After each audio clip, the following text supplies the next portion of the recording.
Ndabizi neza iyi ndirimbo ikorwa ntabwo yari igenewe abantu bakundana, abadakundana se cyangwa abandi bantu bose runaka, muri rusange nta n'umwe yahejwe, ariko gake gake abari mu rukundo bayisanzemo, ari nako abantu badafite mu rukundo cyangwa se abadafite amakupure icyo gihe bagiye bayamaganira kure, maze ubundi kuri twe twese twari mu rukundo icyo gihe tuyiririmbira, abakunzi barayikunda kandi yemwe inadufasha kubemeza ko tuzahorana nabo, nta yindi yitwa Uruyenzi.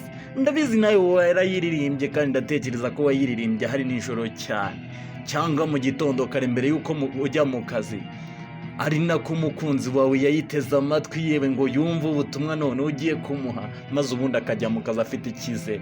Uyu muhanzi yitwa Gisa cy'Inganzo cyangwa se Gisa James, byinshi utamenye kuri we n'izina rye no kugenda abura muri muzika nyarwanda, ninjye wabiguteguriye kuri Hola TV. Ese ahugiye mu biki? Akorera hehe? Abarizwa mu kihe gihugu? I'm the Hola One present. Nugiye kure nizere ko wamaze gukora subscribe, share na comment, ibintu birushaho kuba bombastic. Mu njyana y'urukundo ku ijwi ryiza, yewe umusore mwiza uteye neza muremure kandi ufite igituza nk'uko abakobwa babikunda, reka mvuge ngo ni Bogari Nyabu. Uyu musore yagiye gukorera indirimbo zigiye zitandukanye by'umwihariko z'urukundo, yari afite ijwi ryiza pe, benshi batangira kwibaza ngo uyu musore mu minsi iri imbere azaba ageze heza. Gusa mu ibanga rikomeye cyane twe twabiboneraga imbere, muri uyu musore siko byari biri, ahubwo yari yarabaswe n'ingeso yo kwihengeka, akagira ukuntu yifatira utuntu dutuma atekereza neza, mu kinyarwanda bita ibiyobyabwenge. Mu mwaka w'ibihumbi 2013 rero uyu musore ikoreshwa ry'ibiyobyabwenge kuri we ryari ryaramugize imbata cyangwa se byarabaye priorite mu ndimi z'imahanga.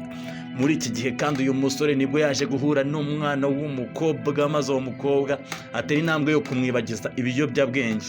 Mu kumwitura rero uwitwa Gisa cy'Inganzo yamuririmbiye indirimbo bita Uruyenzi, ari indirimbo yafashije abatari bake yewe kabone n'ubwo batari uwo mukobwa, ibafasha gukora urukundo rwabo ndetse no kugarura umubano hagati yabo.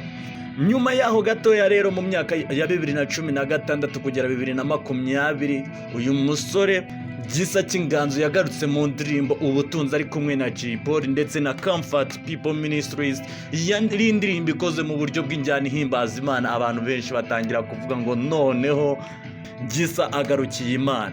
Ibi ntabwo byaje kumara igihe kirekire, ahubwo byaje kuba intandaro y'ibura ry'uyu musore Gisa cy'Inganzo, aho aherutse gusohora indirimbo vuba, aho nahandi ni mu mwaka w'ibihumbi 2019, ni igihe kitari gito cyane, ni ukuvuga ngo imyaka 5 irashize Gisa cy'Inganzo nta ndirimbo asohoye.